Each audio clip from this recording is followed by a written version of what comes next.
Le Deutéronome, chapitre 13.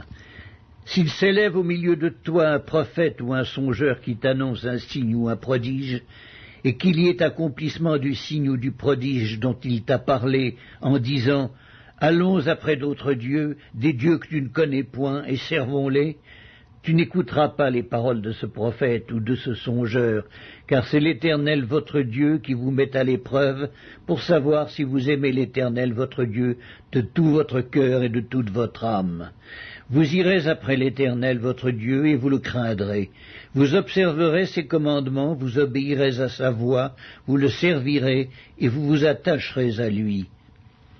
Ce prophète ou ce songeur sera puni de mort, car il a parlé de révolte contre l'Éternel votre Dieu, qui vous a fait sortir du pays d'Égypte, et vous a délivré de la maison de servitude. Et il a voulu te détourner de la voie dans laquelle l'Éternel ton Dieu t'a ordonné de marcher. Tu ôteras ainsi le mal du milieu de toi. Si ton frère, fils de ta mère, ou ton fils ou ta fille, ou la femme qui repose sur ton sein, ou ton ami que tu aimes comme toi-même, t'incite secrètement en disant « Allons et servons d'autres dieux, des dieux que ni toi ni tes pères n'avaient connus, d'entre les dieux des peuples qui vous entourent près de toi ou loin de toi, d'une extrémité de la terre à l'autre, tu n'y consentiras pas et tu ne l'écouteras pas. Tu ne jetteras pas sur lui un regard de pitié, tu ne l'épargneras pas et tu ne le couvriras pas, mais tu le feras mourir. Ta main se lèvera la première sur lui pour le mettre à mort, et la main de tout le peuple ensuite. Tu le lapideras et il mourra parce qu'il a cherché à te détourner de l'Éternel ton Dieu, qui t'a fait sortir du pays d'Égypte, de la maison de servitude. Il en sera ainsi afin que tout Israël entende et craigne, et que l'on ne commette plus un acte aussi criminel au milieu de toi.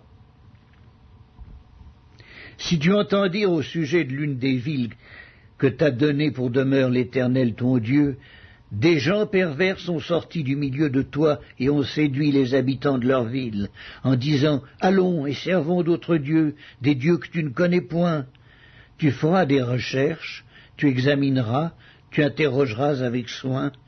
La chose est-elle vraie? Le fait est-il établi? Cette abomination a-t-elle été commise au milieu de toi? Alors tu frapperas du tranchant de l'épée les habitants de cette ville.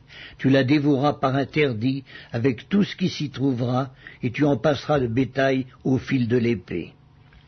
Tu amasseras tout le butin au milieu de la place, et tu brûleras entièrement au feu la ville avec tout son butin devant l'Éternel ton Dieu. Elle sera pour toujours un monceau de ruines, elle ne sera jamais rebâtie. Rien de ce qui sera dévoué par interdit ne s'attachera à ta main, afin que l'Éternel revienne de l'ardeur de sa colère, qu'il te fasse miséricorde et grâce, et qu'il te multiplie comme il l'a juré à tes pères. Si tu obéis à la voix de l'Éternel ton Dieu, en observant tous ces commandements que je te prescris aujourd'hui, et en faisant ce qui est droit aux yeux de l'Éternel ton Dieu.